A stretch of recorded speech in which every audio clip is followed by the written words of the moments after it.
Okay, so welcome back to this next video in which we are discussing diabetes mellitus and anti-diabetic drugs.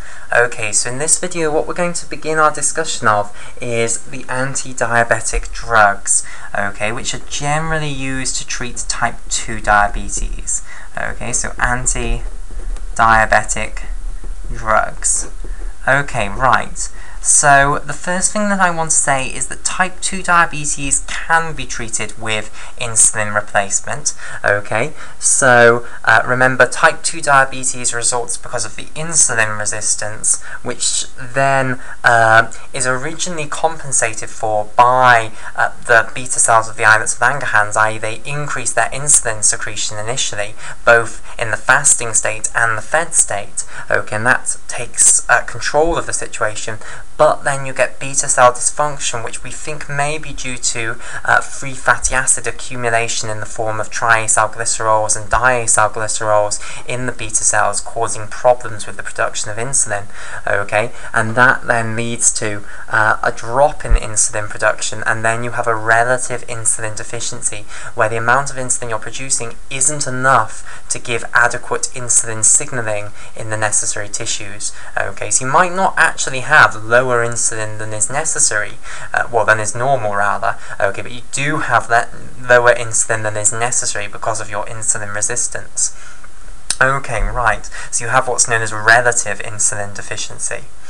Okay, so you can give insulin to people with type 2 diabetes. Okay, you'd use insulin glargine to produce this long-lasting release of insulin that will keep the hepatocytes under control and stop them releasing too much glucose into the blood in the fasting state by taming down gluconeogenesis and taming down glycogenolysis as well. Okay, and then you can give insulin lispro, the much shorter acting insulin, to help cope with postprandial glucose spikes, just as in type 1 diabetes. Okay, but there are a number of other drugs that are helpful also in managing type 2 diabetes. Okay, so it's these drugs that we're now going to turn our attention to. So the first drugs that I'm going to discuss are a category known as the biguanides. Okay, now this category of drugs actually contains three main members. However, there is only one of them that is used clinically anymore, and it's because the other two have horrendous side effects. Okay, so the biguanide that is now still clinically used is metformin. Okay, the other two biguanides that used to be used but aren't used anymore are buformin and fenformin as well. Okay, so they all end in the suffix formin. Okay, so firstly, let me tell you why they are called biguanides. Okay, so their structure is based on the molecule biguanide. Okay, so they contain within them a biguanide molecule. Okay, so let me show you the structure of a biguanide molecule. Okay, so this has a structure kind of reminiscent of the structure of urea, which can explain why these drugs have multiple side effects.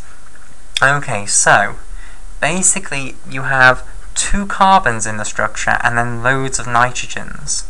Okay, like so. So here is a nitrogen right in the middle.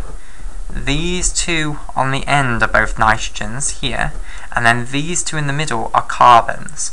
Okay, and then off both of these carbons you then have another nitrogen which will have a hydrogen coming off it, which is double bound to the carbon. Okay, like so. That then is the structure of a biguanide molecule in skeletal formula. Okay, so remember, in skeletal formulae you don't show carbon atoms, those are implicitly shown by corners or the meeting points of lines. Okay, so this is a carbon atom and this is a carbon atom. Okay, you also don't show hydrogens coming off carbons, although that isn't really an issue here because we don't have any hydrogens coming off carbons. But you do show all other atoms, and you do show hydrogens coming off other atoms, which is why we've had to show the hydrogens coming off the nitrogens here. Okay, so all of these biguanides, metformin, buformin, and fenformin, they all contain this within their structures. They're modified versions of this, which is why they're known as biguanides. Okay, right. So, why do these help with type 2 diabetes? And we'll mainly concentrate on metformin because that's the one that's actually used. Why does metformin help with type 2 diabetes? And it is an incredibly used drug. It is one of the first ports of call in type 2 diabetes. Okay, well, firstly, and its main effect, is that it seems to somehow reduce gluconeogenesis within the liver. Now, there has been intensive study into how it does this, okay, and we do know something about how it does this, but I'm not going to go into the details of how it actually works. Firstly, because there are still huge gaps in the pathway, okay, so it's not particularly satisfying to learn it anyway, and also it's quite in-depth. Okay, so we're just going to say it reduces gluconeogenesis within the liver. Okay, so gluconeogenesis goes down. Okay, so what does that actually mean then? Well, remember what the problem in type 2 diabetes was. Okay, going back to the fasting state. This is going to help us in the fasting state. Remember, in the fasting state, usually the hepatocytes are spitting glucose into the blood, and they're getting this glucose from gluconeogenesis and glycogenolysis.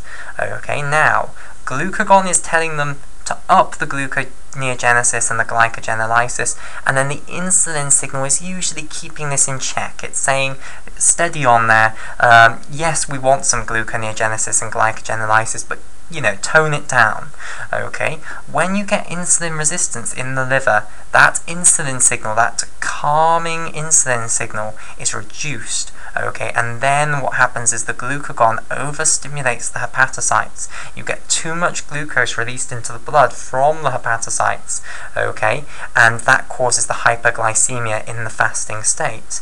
Now, if we are giving this drug metformin, which somehow, through mechanisms that we're not going to go into, reduces gluconeogenesis in the liver cells, that's going to reduce the amount of glucose that these hepatocytes will be spitting out into the blood in the fasting state, and that therefore is going to help control the fasting state glucose level, okay, and reduce that fasting state hyperglycemia. Okay, so reducing gluconeogenesis then helps in the fasting state. Okay, to reduce that hyperglycemia in the fasted state. Now, it's also going to have effects which are going to help control the postprandial glucose spikes as well. Okay, so firstly, it seems to act on the skeletal muscle as well. Okay, and seems to somehow reduce insulin resistance, so that insulin is now going to have a bigger effect on the skeletal muscle. Okay, so in the skeletal muscle, it's going to make insulin resistance go down.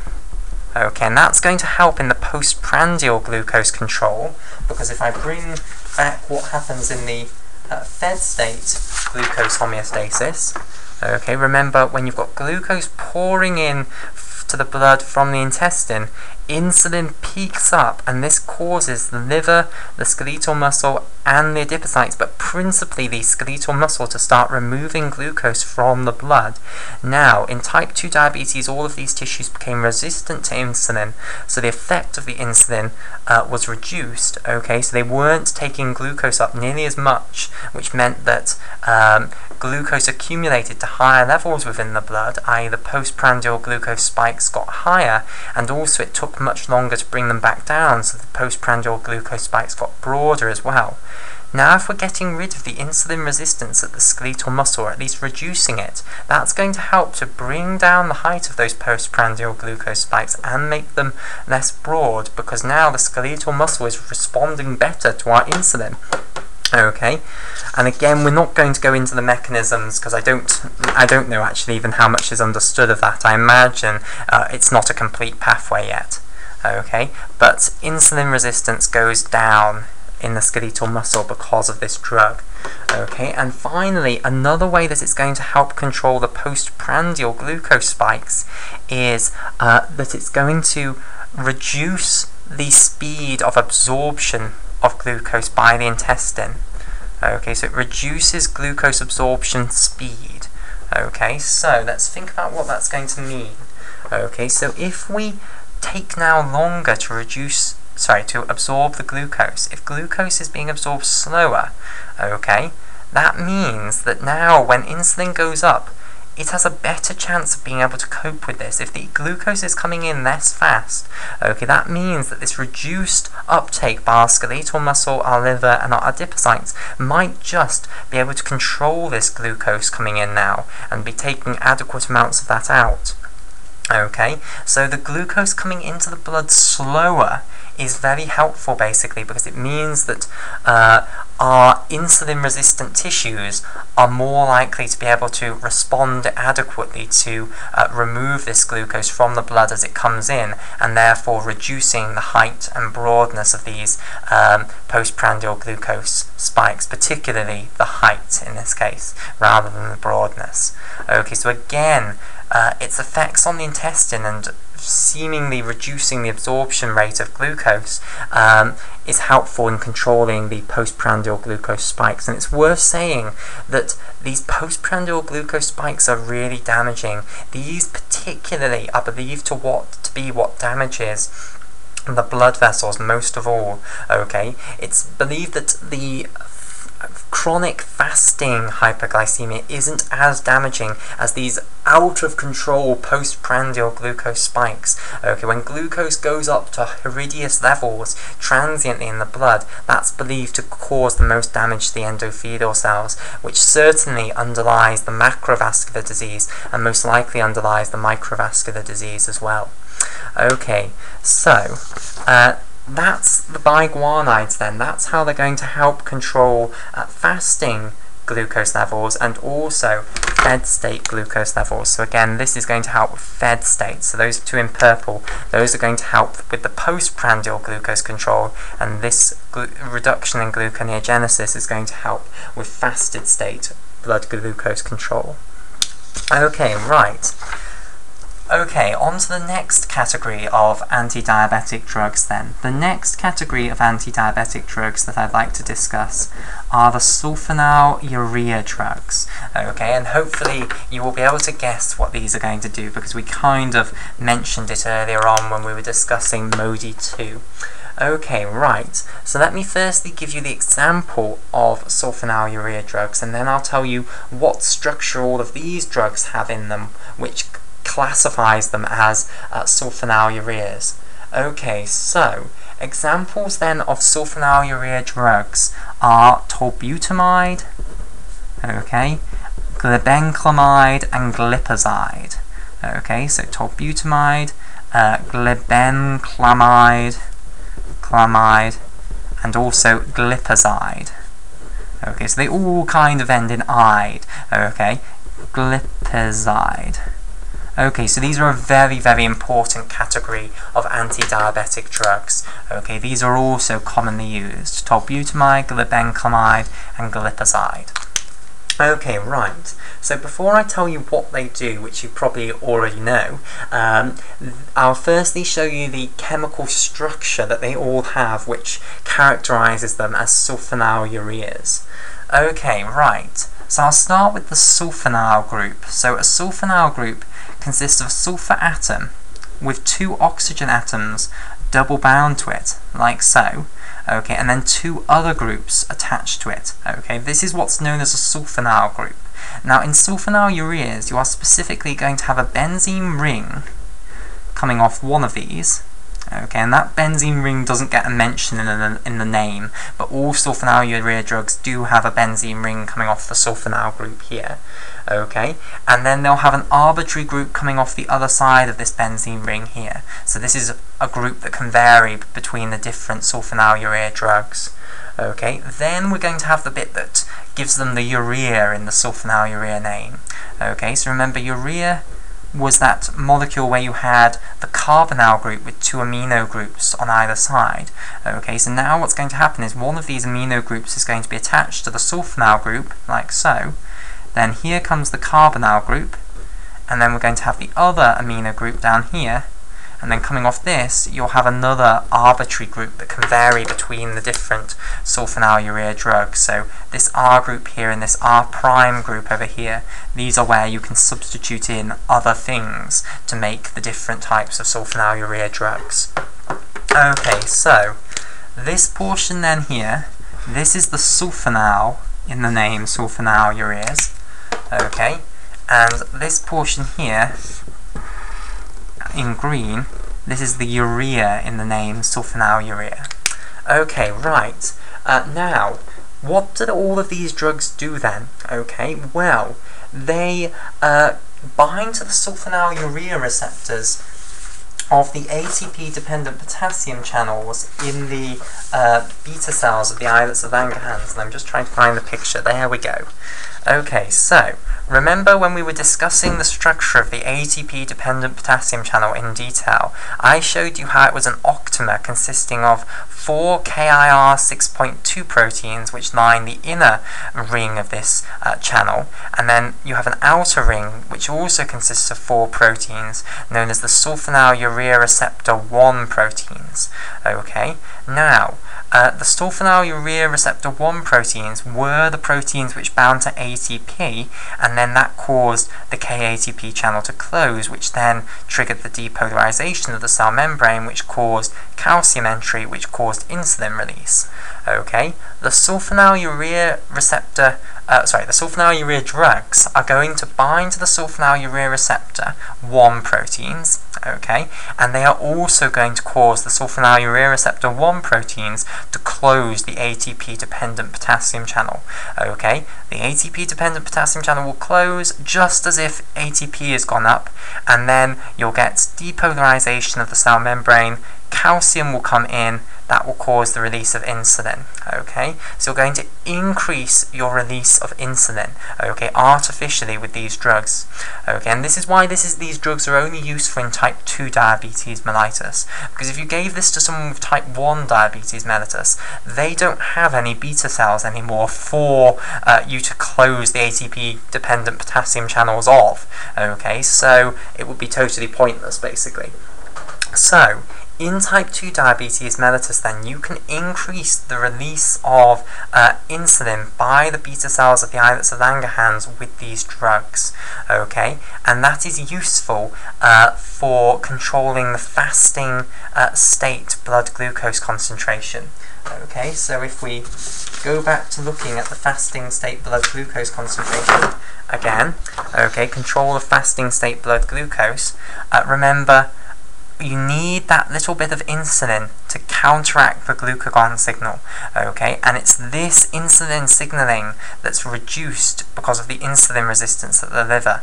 Okay, if we now increase our insulin release, okay, our tonic insulin release by taking this sulfonylurea drug, then what can happen is you've now got this increased insulin release here, okay, and that's going to increase the insulin signaling despite the fact that we have this insulin resistance on the level of the hepatocytes. Okay, so you can up the insulin signaling again, which will hopefully counterbalance the glucagon signaling, which is driving the increased gluconeogenesis and glycogenolysis. Okay, so hopefully this can bring the too high glucose output of the liver cells under control by increasing the amount of insulin that the beta cells are secreting. Okay, so basically we can force the beta cells to compensate for the insulin resistance by releasing higher tonic insulin levels through the use of these sulfonylurea receptor drugs. Okay, right, so those then are the sulfonylurea drugs. Okay, the next group of drugs that I want to talk about are the thiazolidine diones. Okay, thiazolidine diones, and here there's an interesting story. The thiazolidine diones are the subject of a huge amount of research, okay, as to how these work and also what the physiological significance of the pathways that these drugs act on is. Okay, so I'm going to talk in a little bit more detail about the pathway which these thiazolidine diones work on. Okay, but the first thing that I'm going to tell you about is what the structure of these thiazolidinediones is. Okay, but before even I tell you about that, I just want to say that they're also called the glitazones. So because thiazolidinediones is such a mouthful, they can also just be called the glitazones, and that refers to the fact that the suffix of their name is always glitazone.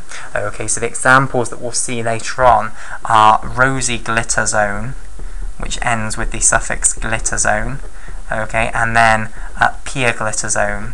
Okay, pioglitazone is the main one that's actually used clinically. Okay, right. So let me talk then about the structure that all the thiazolidinediones share.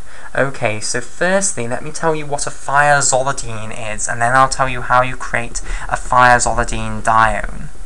So, a thiazolidine then is a 5-membered ring which contains a sulfur atom, that's the fire bit here, and it's also going to contain a nitrogen atom and 3 carbon atoms.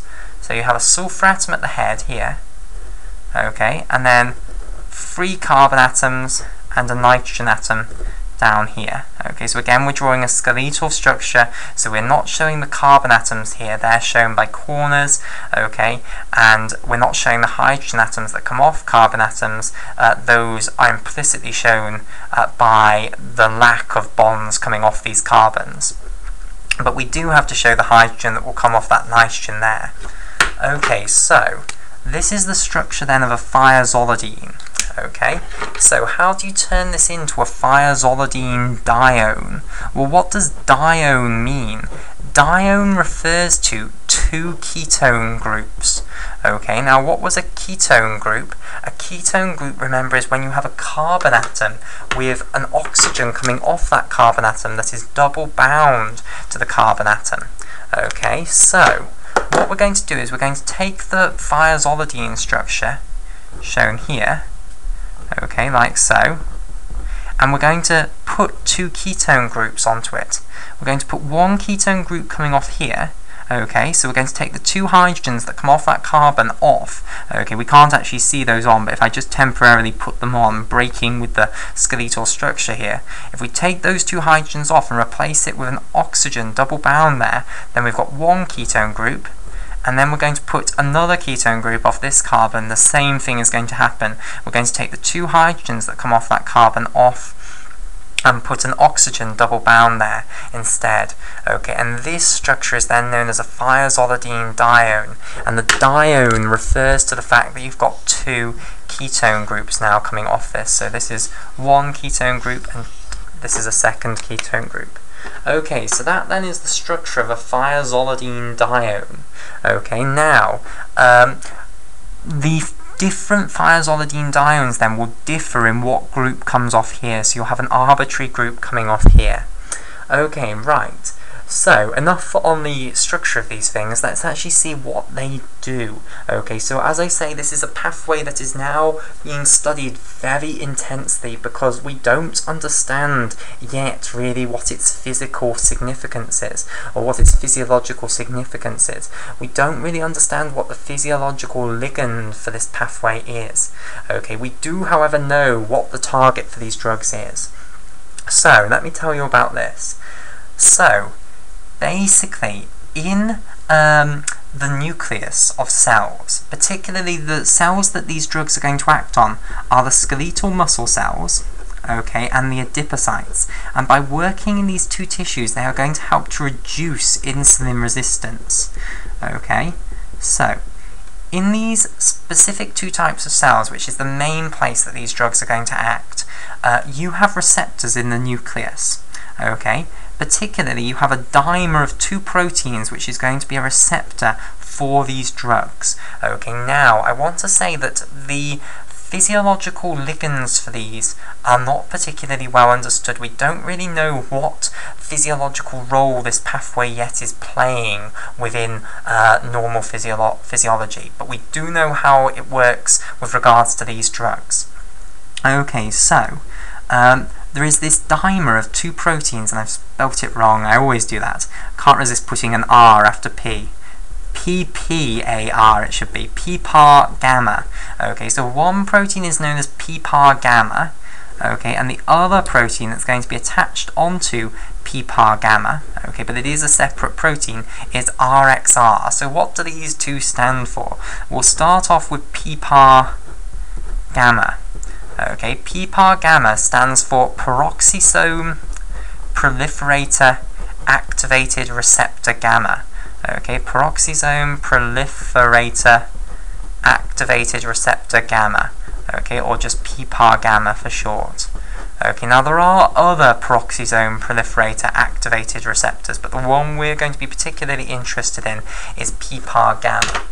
Okay, so I'll colour in PPAR gamma here in orange, and it's a shame I didn't manage to spell it correctly the first time. It looks awful now.